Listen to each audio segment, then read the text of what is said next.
I was checking vitals on my patients when a little girl grabbed my sleeve and whispered, "Please don't leave me alone with the doctor." Her hands shook even as her grip on me tightened. "Sweetie, what's wrong? Did something happen?" I sat down on the edge of her bed and glanced at her chart. 8 years old. Routine appendectomy recovery. Nothing out of the ordinary. I gave her a soft smile and said, "I know doctors and nurses can be a little scary, but your surgery is all done. No more needles, no more pain. Dr. Keenan only wants you to get better." She shook her head furiously in disagreement. "He scares me," she finally said. "I don't want him to come in here. Please."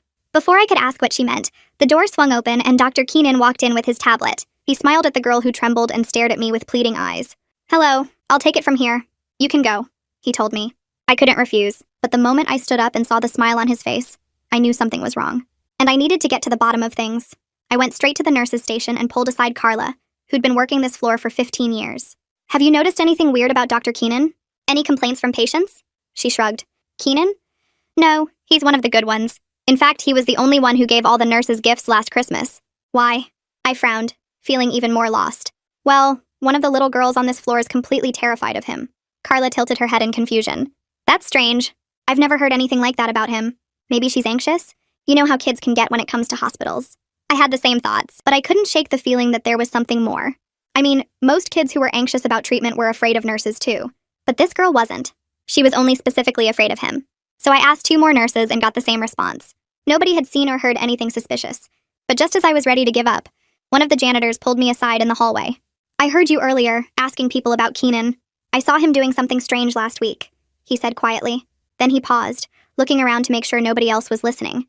He was in the medication stockroom, taking things from the locked cabinet and hiding it in his coat. When he spotted me, he just said it was for a patient. But what's weird was when I told him he needed to log it.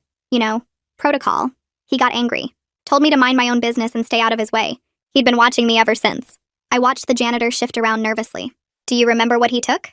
He nodded slowly. "Red vial from the top right shelf. Blue and yellow bottles from the middle shelf in the back."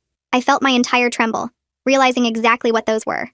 Anesthetics, sedatives, medications that could knock someone out or worse if used wrong.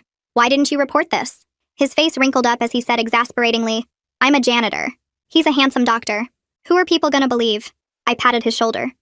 "I believe you." "Thank you." I turned around and ran back toward the kids' room, but when I entered, the entire room was empty. The bed was made, the monitors were off, and there was no sign of the little girl anywhere. My mind started racing in a panic. I ran to the front desk on the floor. "The girl in that room. Where is she?" The receptionist checked her computer and blinked back at me. "She should be in her room. Nobody's checked her out." I slammed my hand on the counter. "She's not there. What about Dr. Keenan?" He clocked out 20 minutes ago," she stammered.